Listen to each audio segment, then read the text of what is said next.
Hello and hello, you amazing people. This is your pal Edwards here speaking, live streaming with the amazing Ron Klink. How are you today, Ron Klink? What's going on in your world? I'm doing great here in NYC. It's about 8 p.m. nighttime here on the east coast of the U.S. Yeah, great to see. And in our background, I wonder if I can spot you in our background. You could be in that photo. You never know. You never know with this type of rendering. It is always a possibility there. Oh, no, it's a pleasure. I just want to say to our fans across the world, thank you for tuning to our live streams. I like to jump on a live stream whenever I've got amazing people to talk to, including the amazing Ron Klink. And Ron Klink's a great friend of ours, based in New York, got clients across the world, and he's a leading Microsoft partner and technologist. And so good to see you, Ron. And Ron, I just want to say, I know you've been doing a lot of Microsoft stuff lately. Open question for you. What are some of the latest technological Microsoft AI innovations and more you see coming out? What's happening out there? Great that you asked me that, Ed. Microsoft just introduced a new AI model called BitNet, BITNET. Now, this is where it's this type of new model that for AI model that Microsoft has just introduced.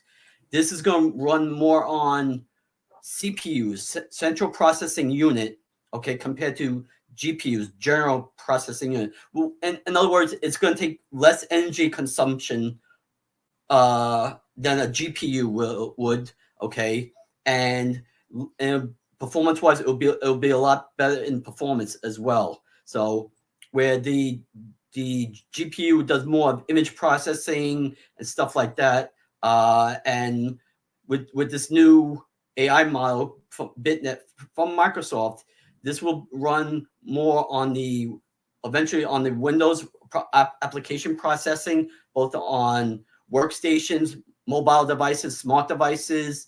You know, so this is a brand new thing that Microsoft just introduced just recently, maybe actually since yesterday, my friend.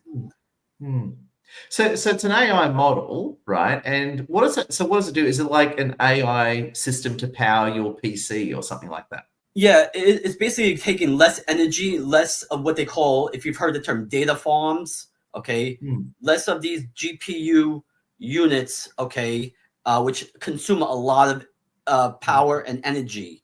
Okay, where this new AI model BitNet is going to take less energy consumption. Basically, it's like an energy reducing. Let's say if you're painting for like an electrical appliance, like let's say a refrigerator, that's going to eat up so much electricity within your home, and it may increase your electrical bill, right? This is going to it's going to reduce the amount of energy consumption and from it, but it's going to improve the processing unit of like applications and everything else. So this is something new that Microsoft just introduced, like I mentioned. So this AI model can make your computer work faster and do more with the same hardware.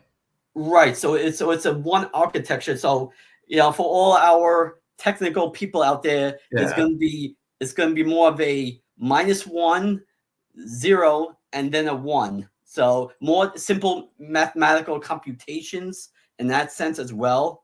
So that's more for like people from like technical people like my side. But for the non-technical people, this is going to reduce the amount of energy consumption that it's going to take. That if you're running on a GPU, which takes a lot more. So less energy, better performance.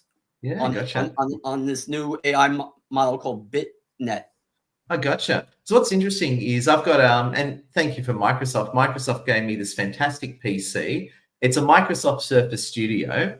I think in American dollars, it's about $2,500 US, and our currency is awful right now. So it's like $5,000 in our currency, right?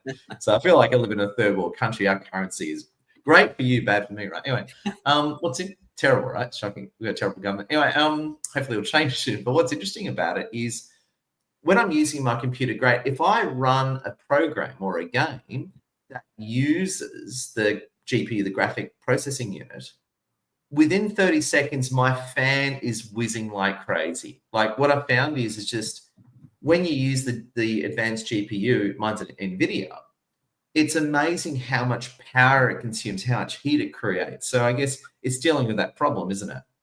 Right. So, different computer manufacturers like Dell, HP, and similar companies like that, depending on the model, and some PC workstations, whether it be a laptop or a full desktop version, will run hotter without the proper ventilation, as well as on the laptop, where you may have it on your lap.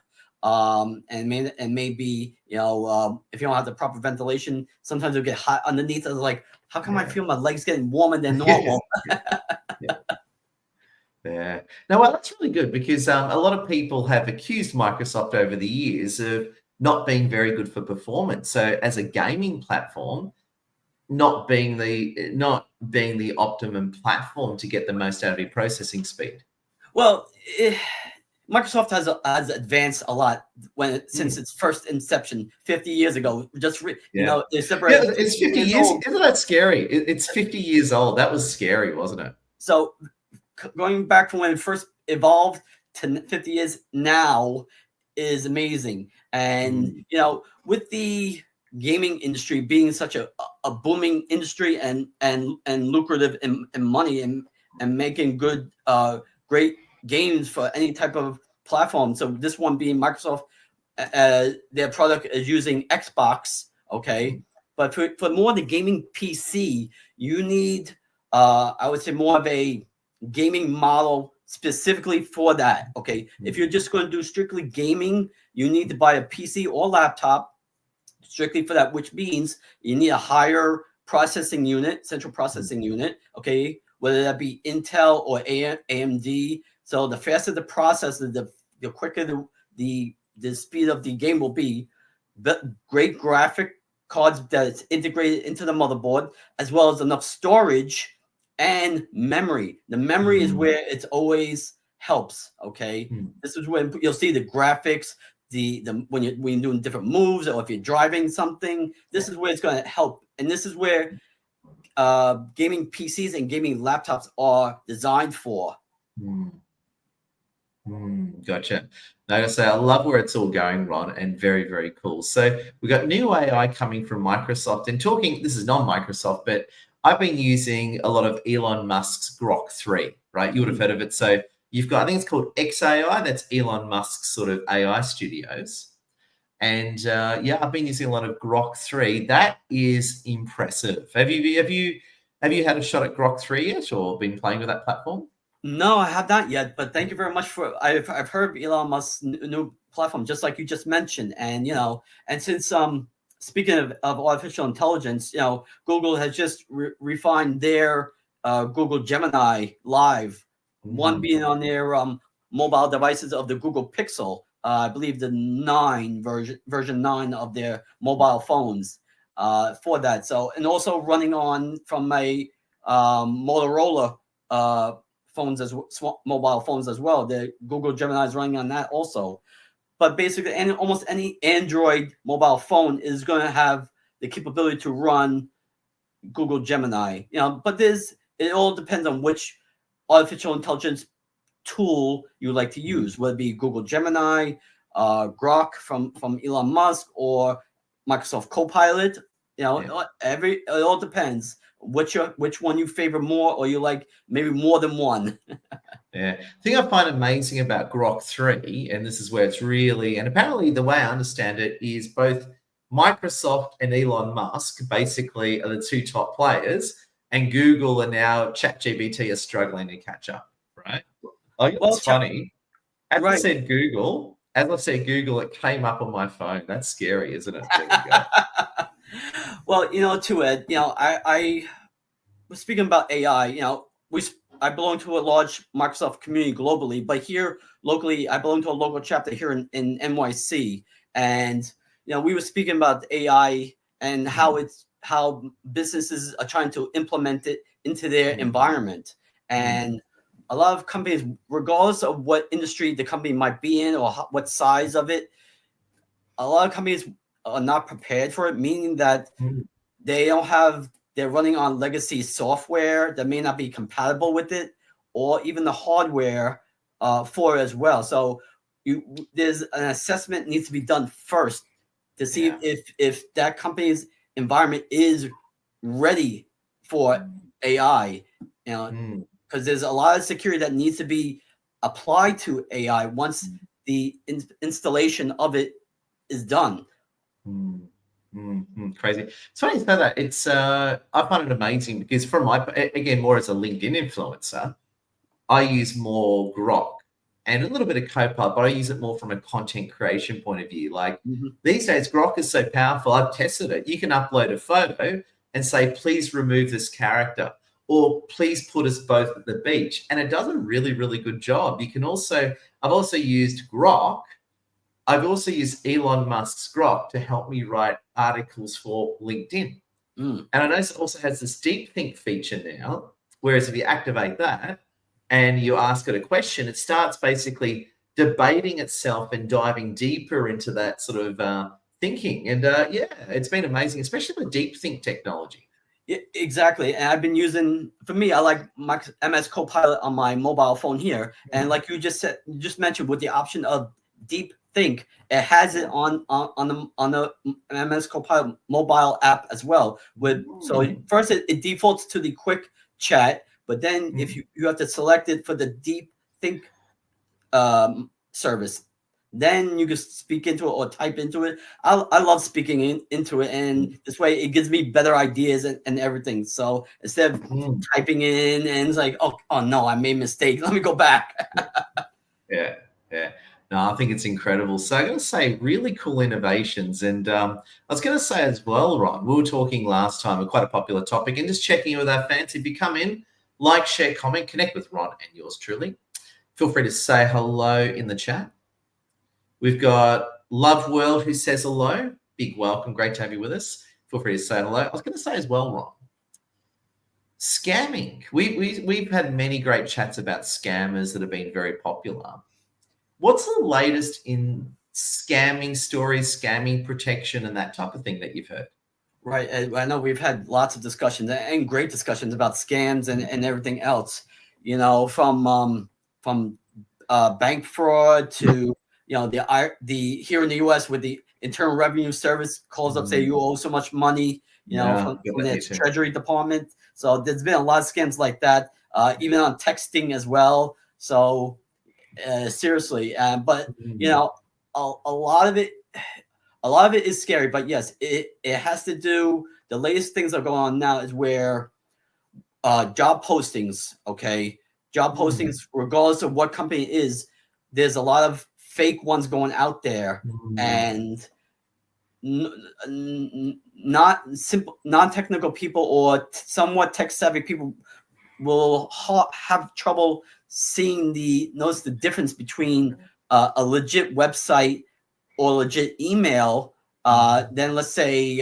myself, you know, or you as well. You know, we know a little bit more because we've been in the industry for a long time as well. So, and doing it, so it's like second for me and you. It's like second nature, and some other people as well who have the backgrounds. But the average day consumer or the average business owner maybe just click on something, and it can have what they call a Trojan horse hidden in the email, whether it be a attached document, could be a Word document or Adobe PDF document. It can have a hidden Trojan horse virus, sneaks in and takes control of either your workstation, however it may, and lock you out. So for that, but yes, the latest ones are with the job sites, job postings, and websites itself. Make whatever it is that it has to be legit. Some of them is not legit, and this is where simple things you can do.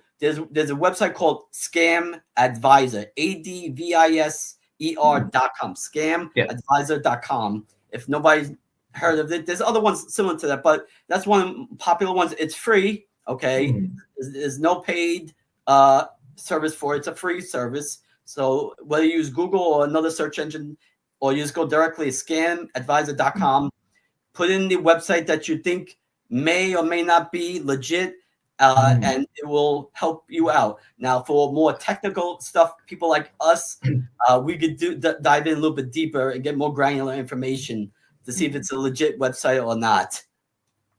Wow, very cool. I'm going to say it's absolutely nuts. And interestingly, we were talking a bit about credit cards last time. I've noticed as well. So I've got a beautiful Samsung S24, which will be an S25 soon. And I use. There we go. It's funny. It's what I find funny. We're both across the world talking the same thing, and it looks like I know I've got a background now. When I turn off the background, it actually looks like we're in the same room. Exactly. Kind of funny, right? It's like we're in the same room, and we're at what? We're about what?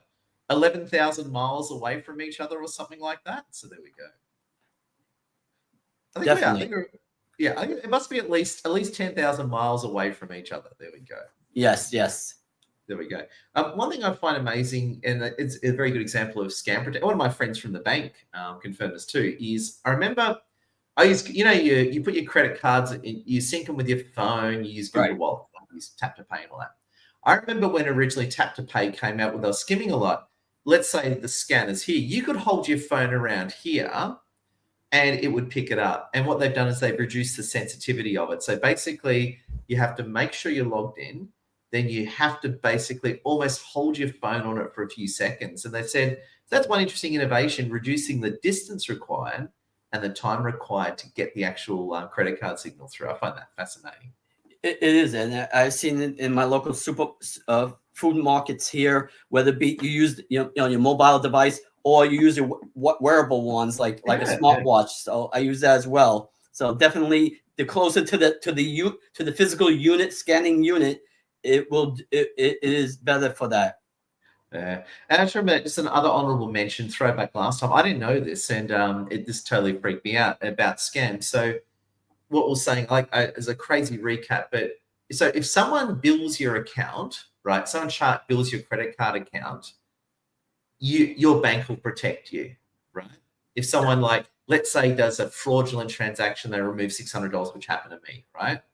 However, if they trick you into voluntarily handing over the money, no protection. Isn't that right? That's correct. Ed. So from our last conversation, yes, when you're using if someone says help, let's say a family member says, I just got arrested. I need money, X amount of money for the lawyer and bail money to get out, and they catch the person off guard. Okay, no problem. I'll send it right to you. Whether you using PayPal, you using Zelle, these types of payment mobile applications, right?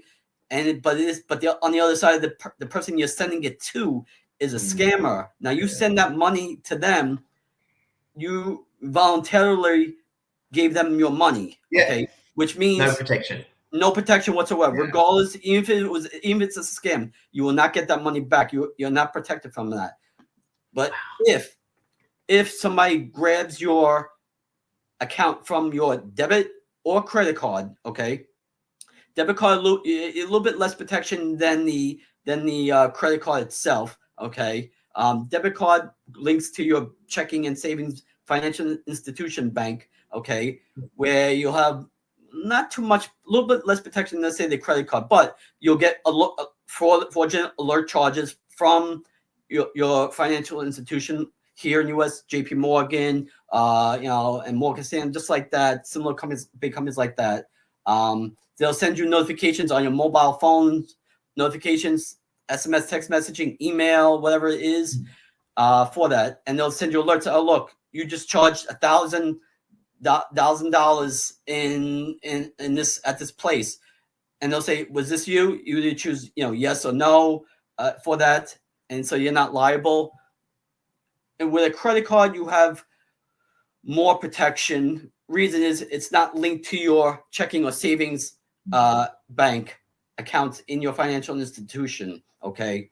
And you can speak to the credit card company and speak to the fraudulent department and say, look, this is I didn't do this transaction, and they'll do their own investigation, and they'll wipe. And when it's a fraudulent thing, they'll wipe it clean. They know it's not you. And they see your charging history of how much you charge since you've had their credit card. Yeah, gotcha. So know whether you're telling the truth or not right away. Right, exactly. Yeah, that's incredible, Ron Klink. I got to say, absolutely amazing. And I want to go back to as well AI. It's obviously AI is the talk of the town. You've got Yes. Elon Musk versus Bill Gates. You've got Google struggling to keep up. Meta doing a terrible job, which is good, and ChatGPT that has really lost its coolness. I want to talk to you about ChatGPT. Mm-hmm. ChatGPT has really lost its coolness. I remember it was all ChatGPT, ChatGPT. It really seems to have fallen by the wayside. What's your take on ChatGPT? Well, ChatGPT and the owner of that is Sam Altman. Now, smart gentleman, great credits to him and his success with the platform as well. ChatGPT has gotten better since its first initiation when it first evolved. Okay, over I believe 2 years ago, maybe 3 years ago now. Okay, it's gotten better. Its search capability has gotten better. Okay, they've upgraded its features. Okay, on the back end, the large language models, the LLMs. Okay, for search capabilities. But you're limited on what you can do on the free version versus the paid version. Just like anything else. Okay, you'll have limitations. So on the paid version, you'll get a little bit better feedback on that. But from my readings on technical articles, they just like another AI platform called Perplexity.ai. I'm not sure if you ever heard of that, but that's another one similar to ChatGPT, where Perplexity, they think, I read that some of the information that it puts out is not as correct, let's say with ChatGPT. Okay. Now, when I use Microsoft Copilot, love LinkedIn, love Microsoft. Right, great platform. Yeah. Love Copilot's really good. Yes, it is. It's really good. What I do for me, it's always fact finding and truthful. So it gives me the links where I could go to. And I know that it's a legit. Yeah, I'm with you now. Actually, I just opened up Copilot on my PC, and I've got to get. That's one thing I do love about Copilot. It very much does it.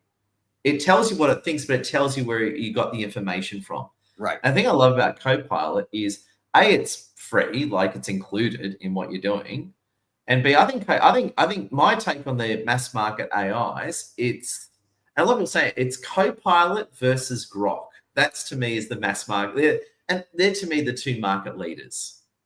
True. I mean, now you have Google Gemini stepping up their game as well, to compete with Copilot and Grok as well, and other AI platforms that's out there also. But like you said, you have Microsoft Copilot, you have Google Gemini, you have Grok, these are, and ChatGPT. You have all these high level, top tier platforms to use.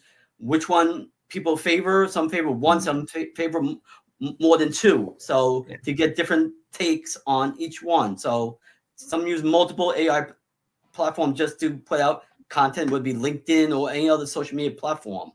Yeah, love it. Ron, I got to say thank you for the great live stream.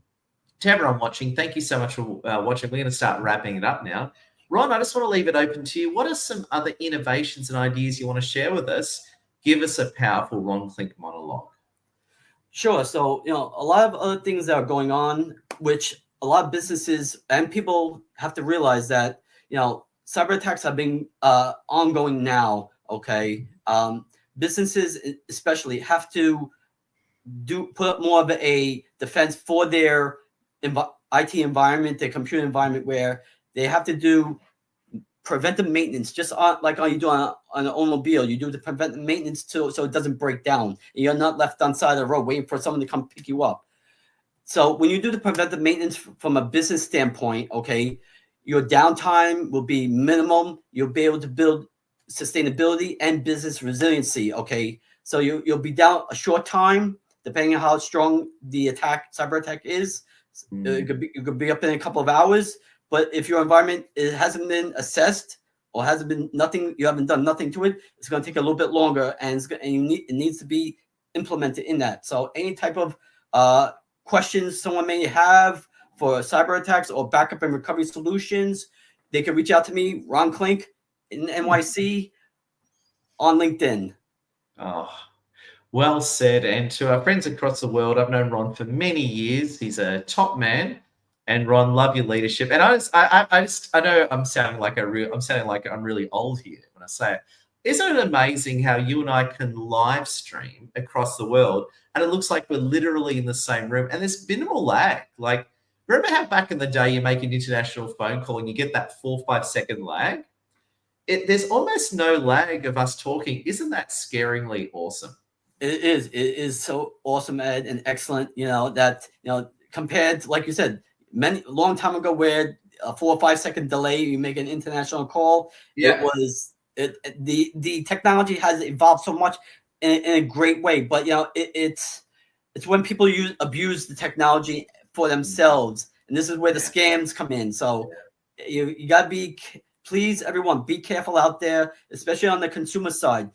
Use your common sense. If you get scammed, it's not your fault. You maybe just got caught off guard. It happens to anyone. So, but be as careful as you can and stay safe in there as well. And do not give your money away to nobody who you don't know, okay, or any business that you don't know. Oh, well said. And friends, big thank you, and so good to have you all with us. And you've heard it from Ron Klink today, and this is your bro Edward's here. Ron Klink, thank you so much. Always a pleasure to see you. Thank you very much. Always great to see you too, my good friend. All right, stay awesome, friends. Make sure you like, share, comment, and talk to you later. And love your work all. Take care, everyone. Stay love safe. Your work all.